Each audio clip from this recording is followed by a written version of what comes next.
This right here is the start of the eastern staircase. This was the original way that they went up to the temple. So they would have climbed all the way from the base up to the top of the peak, the 525 meters up. You can see the stairs over there. Not only was it functional, but they built all these little pedestals and stuff. It would have been beautiful. You can see the trail just goes straight up there. Welcome everybody. Today's a nice day. I get to check out a UNESCO World Heritage Site, and y'all get to come along with me. We're going to take a look at Preah Vihear. This is a 9th century Khmer temple that was originally dedicated to Shiva, and it's built up on a mountain that's 525 meters or so above the Cambodian plain. And it was quite an adventure getting up here. I've been trying to get here for several years, and last time I tried to come, my motorcycle broke down, and so anyway, I got up 4 o'clock this morning in Siem Reap and rode up here and had no issues. But what a beautiful ride. You come up and you can see this mountain sitting in front of you, and then you get to ride up this steep road to get up here. Anyway, let's look around here at this temple and let's see what we see today.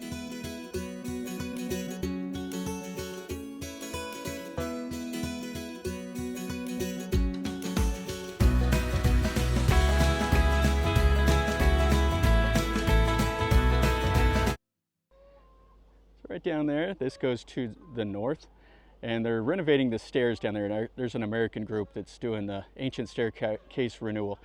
So this is a series of 5 little platforms, and you have to go through a gateway to get into each one of them. And it is built in different styles. It starts out in the 9th century, and then it was developed and expanded all through the Khmer reign. And this one here is in really terrible shape, but it still has some really cool sandstone carvings. You can see they got some scaffolding up there, and you can see all the sandstone, and that one's kind of fallen apart. But there's some graffiti that people have carved in there. So this is what's remaining of this little building here. You can see the sandstone carvings. The broken pieces are all scattered around. Now this temple itself has been the center of a lot of activity. It's been a dispute between Thailand and Cambodia. It was also where the Khmer Rouge forces hold up here. It was the last stronghold of the Khmer Rouge. The Vietnamese supposedly bombed them up here, but there's no damage to the temple from that fighting. And then it was closed. The Khmer Rouge forces occupied in the 80s and in the 90s, and there's a long history to it. So you can see the stone carvings up there. This is a beautiful piece. It's got all the little deities, all the little floral patterns. It's got the naga. It's got the lintel above the door. Yeah, you can't see it. The stone columns are broken. But yeah, there's was a lot of minefields and stuff up here. There's signs as you come up that the mines were cleared. So you do want to still stay in the temple area. Okay, let's walk up to the next little platform. You can see what's left over here. Most of the wall is gone. Just a little bit of the sandstone is still up there. So what's different about this temple is it is orientated from the north to the south, but it is still a Khmer style with the Mount Meru and everything, the Sea of Milk. It has all the elements, but it's not like a rectangular base, you know, facing towards the east. It just has these different tiers. But check this out. So you walk up this long staircase, or long pathway, and it had all these stones lining the way. And this is kind of like the royal road that goes into Phnom Rung in Buriram. But it's wider, it's quite cool. So there's only a few of these left. You can see the holes that they chiseled to set those, and we're just up here on top of this peak. Now there's been a lot of dispute between Thailand and Cambodia over this temple. The International Court of Justice ruled in 1962 that it belonged to Cambodia. Thailand was saying that they had an old map that said it was a part of theirs, and Cambodia said it was just the natural border, and Thai forces occupied it several times, and then there was fighting like 2008. There was a lot of fighting up here between the Thai forces and the Cambodians, and I think again in 2011. When I got up here, one of the guys said that there was a bomb that was dropped fairly close to the parking over there. And you can see the bunkers and stuff that they still have. And this is kind of a militarized area. There's soldiers all over the place. You see the soldiers sitting there with their rifles and stuff. Yeah, this is really cool. It's a long walk. So we've walked almost all the way up there. So this will be the next gateway. But right over here to the east is a cool little pond that they built up here on the hill. So there would have been like a little entrance over to here. We got one of the Khmer lions, and then they have this pond that's lined with the sandstone, and this would have been filled with water for some of their ceremonies. And then the stairs would have led right there down into it. It's kind of empty right now. You can see all this sandstone, and then we'll go up these stairs to this little platform here. They carved these holes right here in the sandstone as you go up, so there would have been something here. It would have probably been like one of those little Naga bridges that would have came off. Yeah, this is really cool. There's so much sandstone up here. I'm not sure what this is about. It says something 350 BC. Pieng Kalam. So there's all kinds of little places for structures that are missing. You can see all the sandstones are carved and drilled and everything. These stairs are in pretty terrible shape. This is the structure that's up here. So you can see they've reinforced the entrance, trying to keep it from collapsing down. Those carvings are pretty weathered, and there would have been a standing figure here and another one on this side. And you can see the shape of this was kind of shaped like a cross. Yeah, it's quite cool. Just the size of those columns. And the covered roof is all missing. It's just down to kind of the bones. This is one of the huge pieces that's just sitting out here. And a couple of the figures are over there, little lions.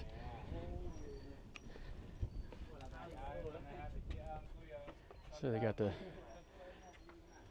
arches supported here. Check out that lintel. And all that pediment, everything is carved. The Naga are so wore you can hardly make them out. Now this is a UNESCO World Heritage Site, but they haven't done a super amount of renovation here yet. From what I was reading, the Chinese are getting ready to come up here and do an extensive research to see what can be done to restore some of the ruins here. You can see all the little stone carvings that were up there, and you can see how weathered they are. Now this piece right here in the middle does look like it's new, same as that lintel right there. And they did carve into all of these. I'm not sure what they were doing. You can see the carvings right here. So let's go through here. You can see there's not a whole lot here other than just the stones. This would have been a massive room though. And then this would have been the entrance over here on the south. Okay, so let's walk up the next little gateway. You can see those stone rails across, the pediment, and the pieces down here on the bottom. Yeah, quite nice. Oh, this is really, really fantastic here. So you can still see some of the red paint. So this was not whitewashed, it was painted red, is what I was reading. And you could still see a little bit of that in that lintel. You can see the columns here are octagonal shape. And then you can see that lintel right there. Now, is that the reclining Vishnu? I've seen one similar to that in Buriram. I could be wrong, but it looks like one I've seen before. So there's another walkway here, and there's just a couple of the columns again. So here we are at this next little gateway, and you can see they lined it with the stones over there. We got another massive staircase into one of the buildings. So right here at the bottom of the stairs, we have this old Khmer style lion. And then this is the base that was on. So it's just been laying over here. It's broken. Oh, what a shame. Just a nice little piece of history. Kind of discarded. And then there's the body of the one over here on the right also. So up on this platform, we start with this little building right here. And then, holy cow, this is just half of it. And the other side is exactly like this. This is just absolutely massive. You can see this here was pretty substantial at one time. There's a lot of debris. All these pieces would have been fitted all around the top of this little prasat. And it's just sitting over here. And then there was another like little balcony over here that would have gave you some nice views of the Thai side. It's kind of hazy. Maybe it'll clear up here in a little bit. And then this humongous building. Those pediments are gigantic. The one other pediment from this building has kind of collapsed off. You can see where it's fallen against that one. And then you got in here, this will be the crucifix-shaped building with those columns for the windows and everything. And all these are sandstone blocks. That there's pretty weathered. You can see the lintel's been restored, but the pediment looks like all original. And this is the other half. What an amazing structure. Now right here, this is one stone, and it's all carved, and that was sitting up there. So how in the world did those guys get those up there, same as over here? I mean, they had their hoists and everything, but what a colossal undertaking. You see all the carvings along the base, these huge sandstone blocks. They carved all the door jambs, all those columns, the lintels. So this was so important to them. It was pretty much in use the whole time of the Khmer, from the 9th century until the collapse of the kingdom. And there's just a big open room here. So there would have been, you know, all their religious imagery and stuff like that. This was a Shiva temple. So there would have been the Shiva lingas and the sacred bulls and all the other stuff as well. Man, this is a humongous room. When we come out on the south, there's like a library right here. And then some more of the little buildings would have been there. There's another little walkway. There was another library over here. You have another one of the Khmer lions here. So they've done quite a bit of restoration on this part right here. And the same as over there. Wow, there's so much to see. Let's go up into this this next tier. So they have the Naga Bridge again. And they got those little columns sticking up. Yeah, this is so cool. Definitely worth the effort to get up here to see. Now there's not a lot of signage, so when you're up here, you just kind of wander around. There's a few signs that say that they're, you know, doing restoration or whatever to remove rubble or build a bridge or build stairs or something like that. But there's nothing really talking about like any specific things of each of these tiers. So we would have had the little Khmer lions on each level, 2 on each side of the stairs. And then you can see some more over there. They got some scaffolding up to protect it from collapsing. Yeah, so this ruin here is in pretty bad shape. They got it roped off so you can't go in this entrance. They got some more of the lions over here. You can see those pediments have fallen off. The lintels all collapsed down. It's all in this rubble with the little pediment. Yeah, there's some really interesting styling of the way they did this. They fit all these bricks in just perfect, and they carved everything. Yeah, it's just absolutely amazing. So we can go in a side chamber over here. You can see how weathered this is. It has all that floral patterns. And then there would have been a nice lintel over the top here. And the age of these stones is really showing.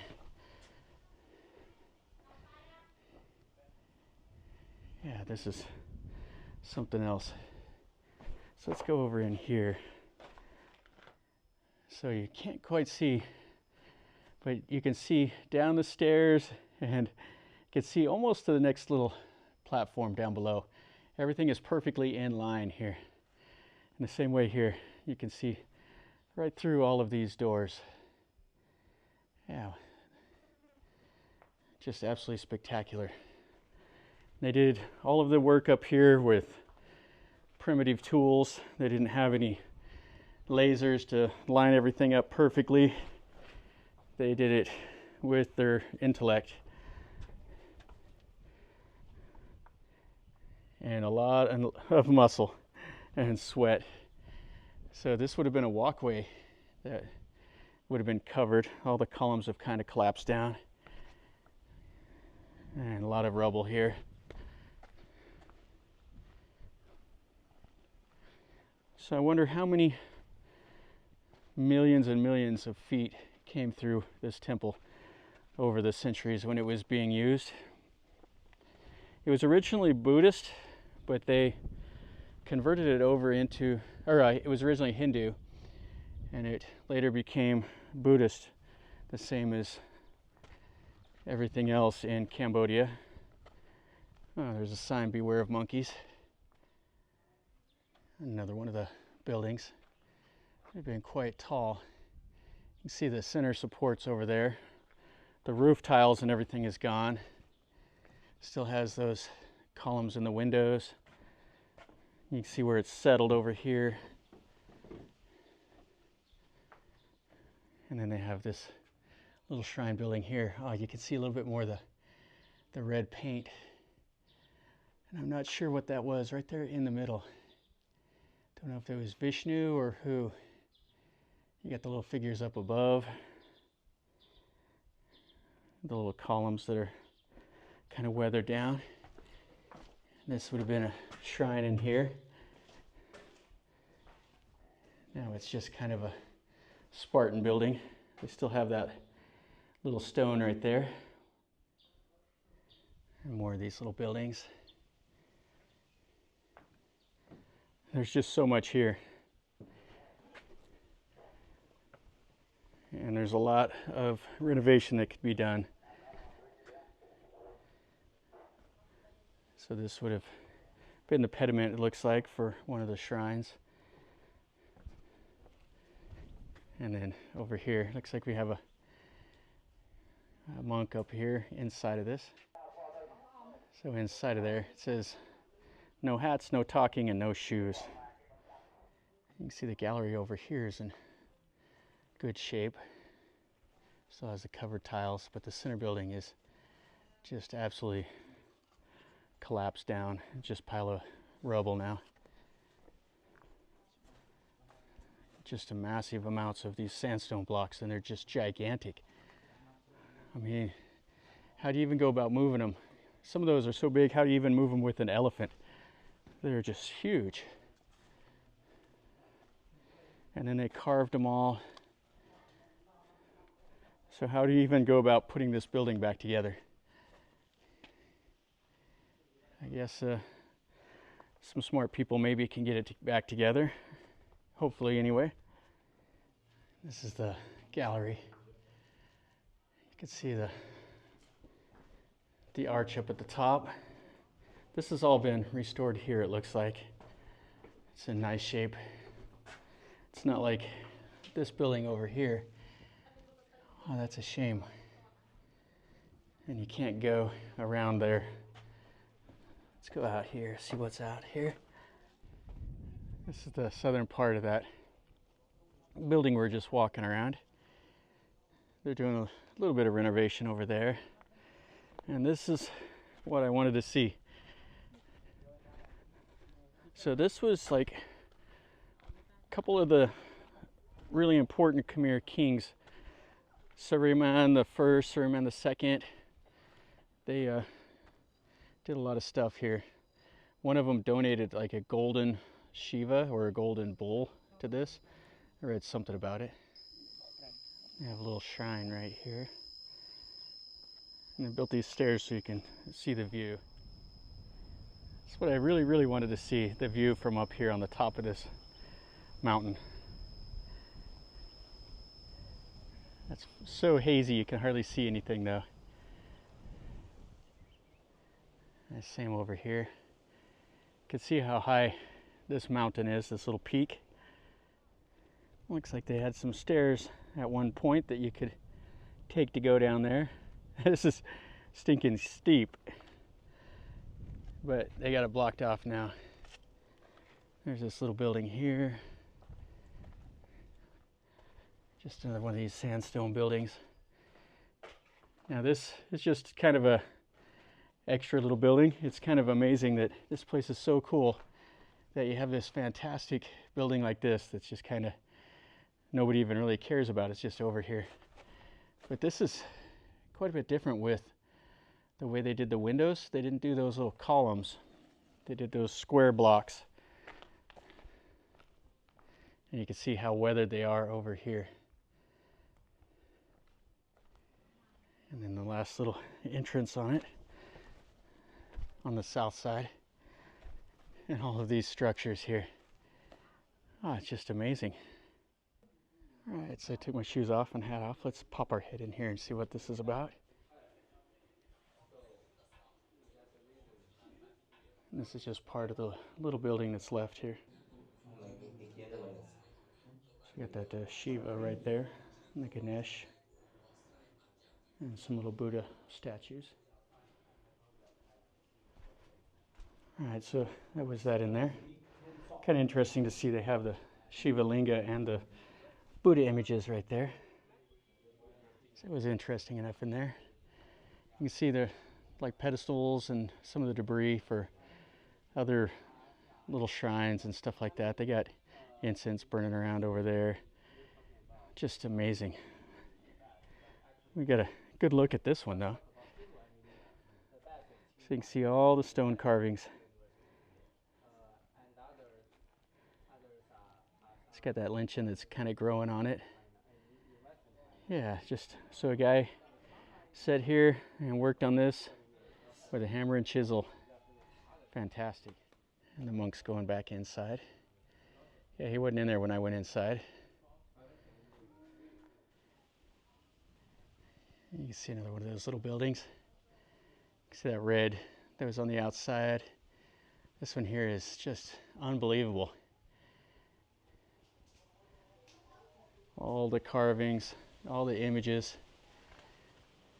And it's kind of collapsing a little bit up on the top. We can look inside of it though. Some of these stones.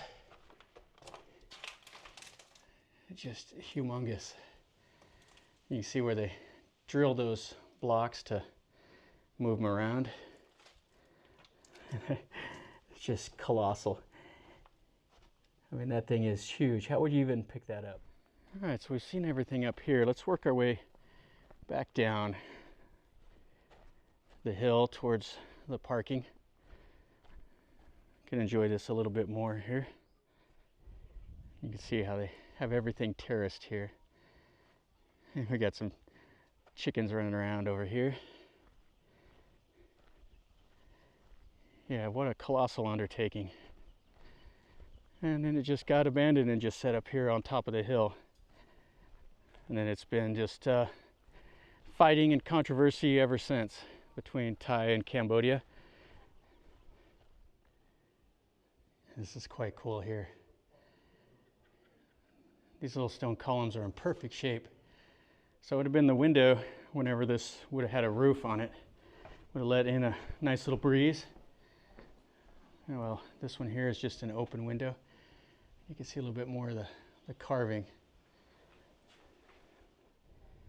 And back down this walkway to that other gateway. Oh, this is such a cool site. Definitely worth $10 to get in here. That's what the cost is to this site. It's not covered as part of the Angkor Pass. It's a separate site altogether. This is the east entrance into these buildings. It's just so cool. Walk back down this long walkway. Back over to this little ruin here. You see they got that big crane that they'll start lifting up some of these blocks. Yeah, the Khmer, when they built it, they didn't have cranes like that. Imagine what they could have built if they'd had that kind of technology. So not only is that walkway wide, they built it up. You see they used all the stone. So there's 6 course of stone right there that elevated that walkway for a couple hundred meters. You can see their trenches and their little pillboxes here. And this overlooks Thailand. And they terraced this with a million stones. So we're back all the way over the north part of it. Now they're redoing these stairs right here. These stairs would have eventually just went over off to the north and into modern day Thailand. That's going to finish up our video over here at this World Heritage Site, Preah Vihear Temple. This was a lot of fun to come over here and see. It's a $10 site. You pay down at the bottom of the hill and then you come up. And if you're wondering how to get up here, you can. If you don't have your own car or motorcycle, you hire a little motorcycle or like a 4-wheel drive truck at the bottom, and then it will bring you up here. The road is quite steep and windy, so it takes a little bit of doing. This was one on my list, so my list got shorter today, and I'll find 3 things later on I want to see, so my list will actually probably get longer. But anyway, this was what I've been wanting to do for a long time, and this is the reason I came to Cambodia this time, is to see this. So hopefully you enjoyed the video. If you did, smash the like button. If you've been here, let me know in a comment down below. If you have any questions or comments, ask me down below. If you're new to the channel, subscribe, stick around, and you're notified when I post a new video. And from over here in Cambodia, remember, life is a journey. So until next time, enjoy.